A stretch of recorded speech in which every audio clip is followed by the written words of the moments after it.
Bolsonaro quanto Fernando Haddad aceitaram o convite do Jornal Nacional para se pronunciar sobre controvérsias que surgiram durante as campanhas eleitorais dos dois e que envolvem exatamente o futuro da democracia brasileira.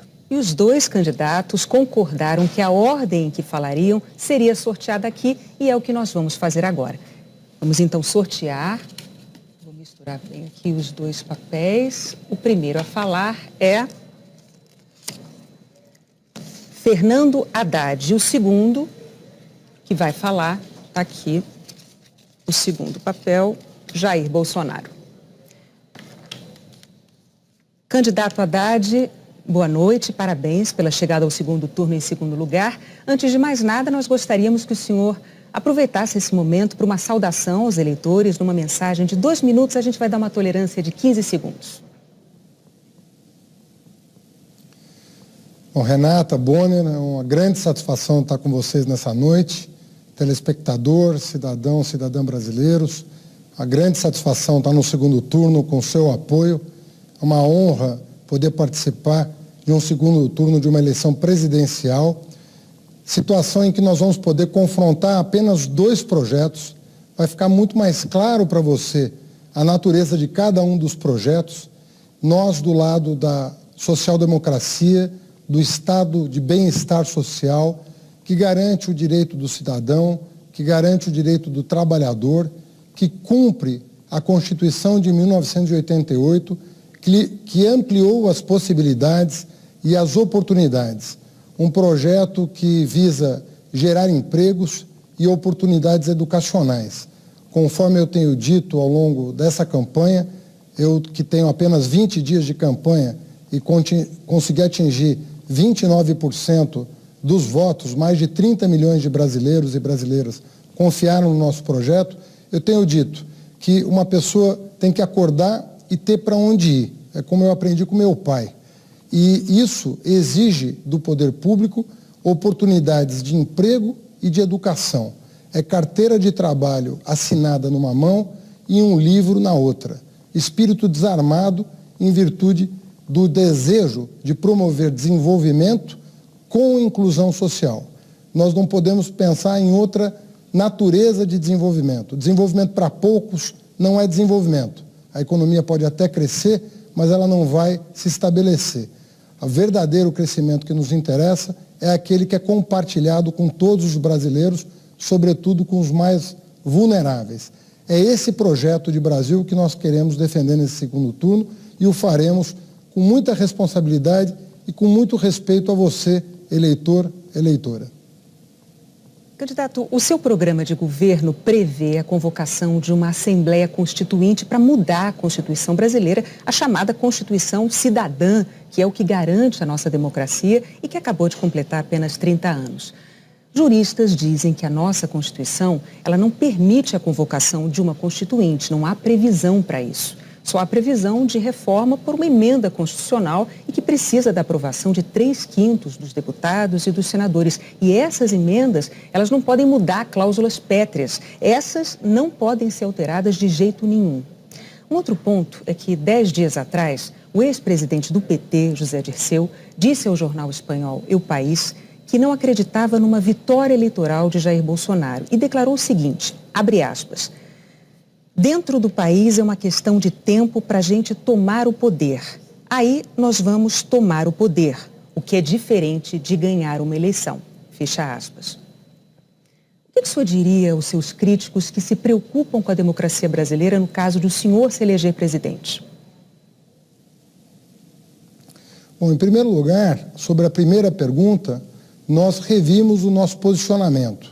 Nós vamos fazer as reformas devidas por emenda constitucional.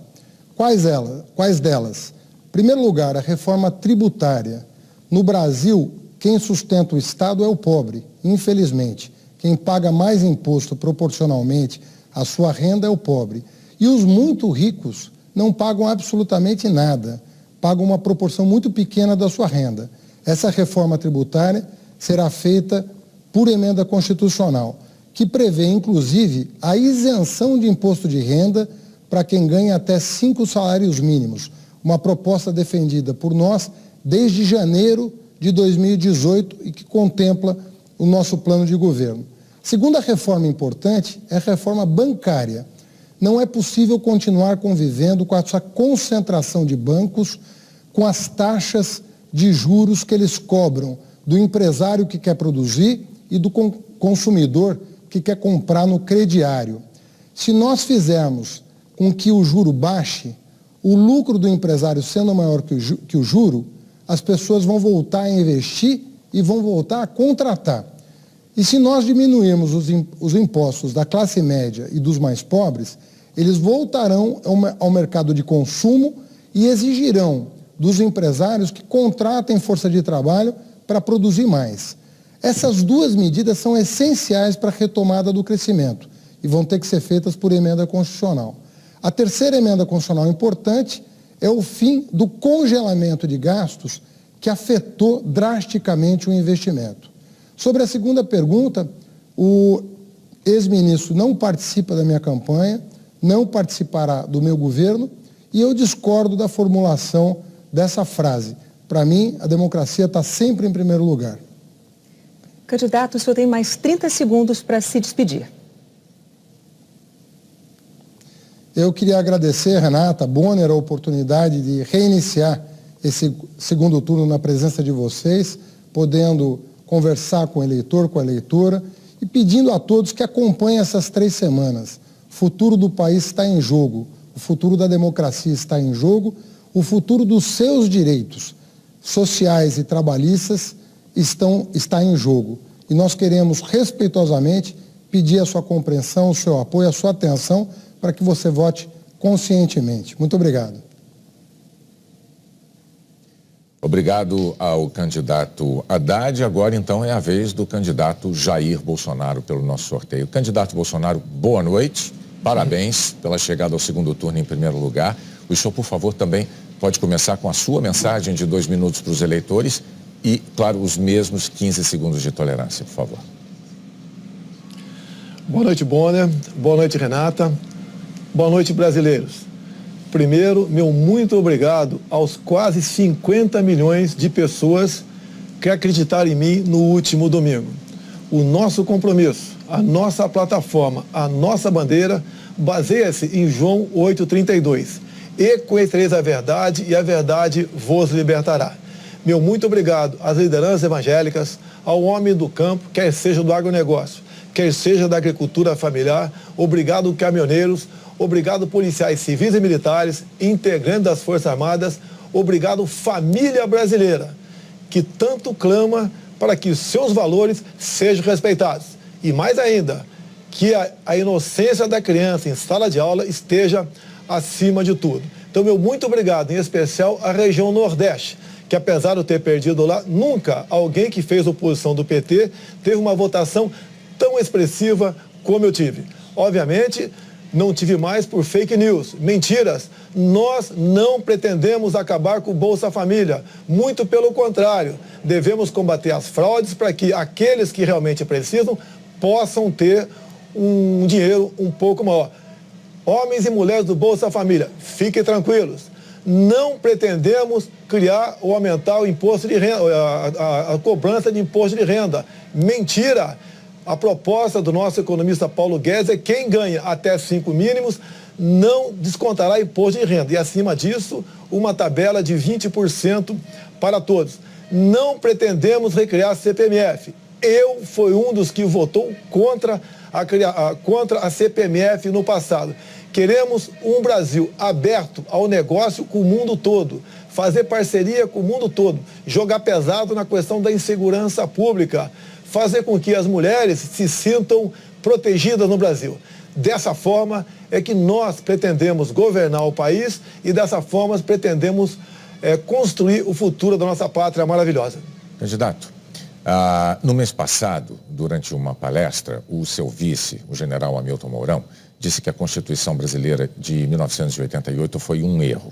A chamada Constituição Cidadã, como a Renata acabou de dizer há pouco, que é aquela que garante a nossa democracia e que completou recentemente só 30 anos. O general Mourão disse que a elaboração de uma Constituição nova, eu vou abrir aspas para as palavras dele, a elaboração de uma Constituição nova não precisa ser feita por eleitos pelo povo.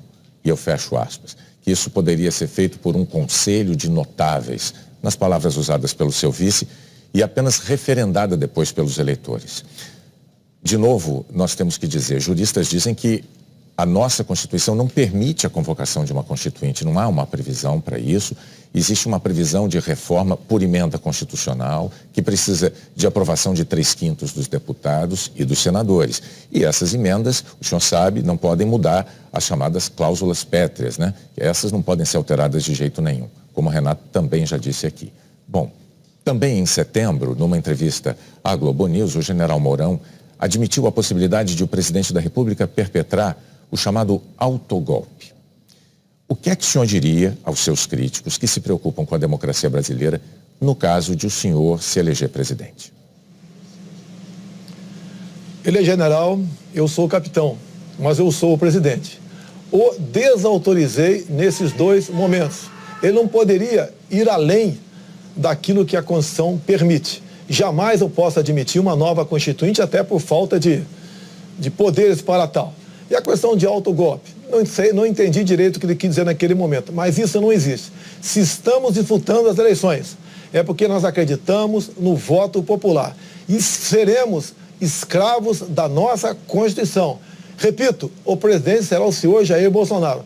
Quem nos auxiliará? Sim, o general Augusto Mourão.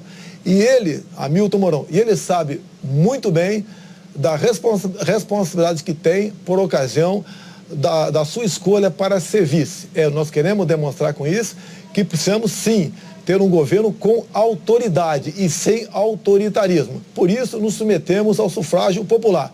E tenho certeza que, uma vez eleito, o que falta um pouco ainda ao general Mourão é um pouco de tato, um pouco de vivência com a política. E ele rapidamente se adequará à realidade brasileira e à função tão importante que é dele. Já Augusto Mourão, agradeço a sua participação, mas nesses 2 momentos ele foi infeliz. Deu uma canelada. Mas, repito, o presidente jamais autorizaria qualquer coisa nesse sentido. Candidato, o senhor ainda teria 30 segundos para complementar a sua resposta. O senhor abre mão deles? Eu posso complementar. Quando você fala em Constituição, uma Constituinte, não podemos admitir isso, até porque não teríamos autoridade para tal. Vamos manter e sermos escravos da nossa Constituição. Algumas propostas pontuais, sim, poderiam propor, como, por exemplo, a redução da nossa moralidade penal que o povo quer e deseja. Candidato, então agora o senhor tem mais 30 segundos para se despedir dos eleitores. Vamos pacificar e unir o povo brasileiro. Sob a bandeira verde e amarela, sob o nosso hino nacional, juntando todos que foi dividido no passado pela esquerda. Dessa forma, podemos mais que sonhar. Temos a certeza que faremos um Brasil diferente do que foi feito até o momento. Não aceitaremos o toma lá da cá e nem imposição partidária para escolher o nosso time de ministros. Será um time, aí sim, de notáveis, competentes e com autoridade para buscar o que é melhor para o Brasil e não para agremiações político-partidárias. Candidato Jair Bolsonaro, muito obrigado também ao senhor pela participação no Jornal Nacional.